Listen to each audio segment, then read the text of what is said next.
proračunom, njegova obravnava je šla v bistvu precej gladko danes skozi. Prve, druge obravnave pa niti ni bilo tako veliko sprememb. Seveda, spremembe so bile, ne, ampak predloge, ki so pač svetniške skupine dali, so v največji meri, koliko bo možno, tudi upošteval. Torej, ja, proračun je sprejet, to je dobra osnova za delo za drugo leto, tudi je dokaj investicijsko naravnan, ne. Nekje 36% proračuna bo namenjeno za investicije. V bistvu vse postavke oziroma vse dejavnosti občine, ki se dogajajo, so zajete in so zadovoljni. Tudi, bom rekel takole, ne, proračun je vedno težko sestaviti, ampak dobro, smo ga naredili in sedaj pa začnemo delati. Če mogoče še enkrat ponovite, kakšno je tiste 2-3 največje naložbe, vemo šola, ne, pa še mogoče potem kakšno. Ja, seveda, zdaj največja naložba je šola, ne. Potem veliko se bo vlagalo zopet v infrastrukturo, torej obnavljali bomo ceste, sanirali bomo plazove po neurjih in pa seveda veliko tudi manjših ali pa, bom rekel, srednje velikih projektov, ki bomo poskušali realizirati. Upamo, da bomo tudi v naslednjem letu, ko se pričakuje razpisi, uspešni na njih, torej da bi lahko že v naslednjem letu ali pa posebej pa v letu 2025 in pa 2026 naredili občine še vsaj en velik projekt. Projekt Livada, no, ste pa tudi omenili v sklopu današnje razprave, kako daleč je? Ja, projekt Livada je zagotovo, ga bomo v tem mandatu realizirali, torej naslednje leto se bo, bom rekel, pripravila dokumentacija. Mi smo dolgo čakali, skoraj 2 leti, da smo dobili vsa mnenja in soglasja tistih, ki so za to, bom rekel, merodajni. Sedaj projekti bojo narejeni nekje do polovice leta. Upamo, da v tem času tudi kak razumen in pameten razpis za to in bomo zgradili. Če tega denarja ne bo, bomo naredili to sami. Proračun je torej višina še malo v številkah.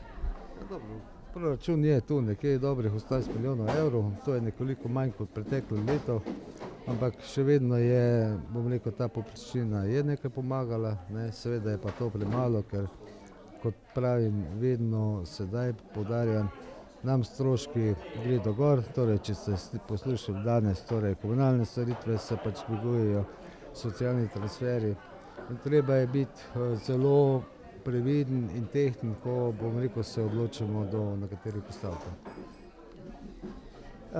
Leto gre h koncu, mogoče ena kratka ocena. Kako gledate?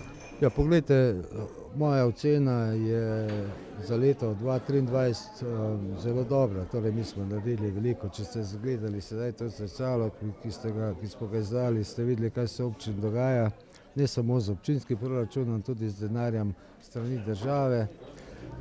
Tako da smo veliko postorili, torej tudi projekti, ki jih pripravljamo, tečejo normalno. Tako da ja, v bistvu sem zadovoljen. Zdaj, kako so zadovoljni občani, to težko sodim, ampak dobro, naredimo največ, kaj je možno s tem denarjem, poskušamo delati racionalno, gospodarno in pa, bom rekel, v javnem interesu. Ker hitro po novem letu se obeta ena sprememba, ne, tudi v občinski upravi, nekako naslednico direktorice ste že tudi našli. Ja, Breda Obrez gre drugim izzivom naproti, jaz se zahvaljujem za korektno opravljeno delo, za, bom rekel, zelo dobro medsebojno sodelovanje in želim seveda tudi veliko uspeha pri njenem nadaljnji karieri.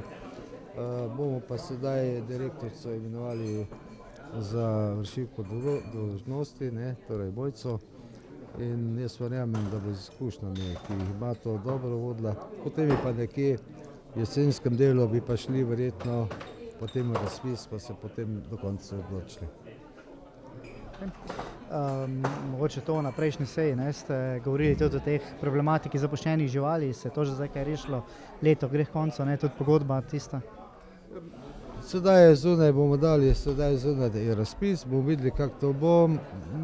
Mi bomo poskušali to stvar urediti. Pred kratkim smo imeli en pogovor z enim, ki so zainteresirani, da bi to odprli v tem bližnjem okolju, ne. Bomo videli, torej nič ne morem sedaj še povedati.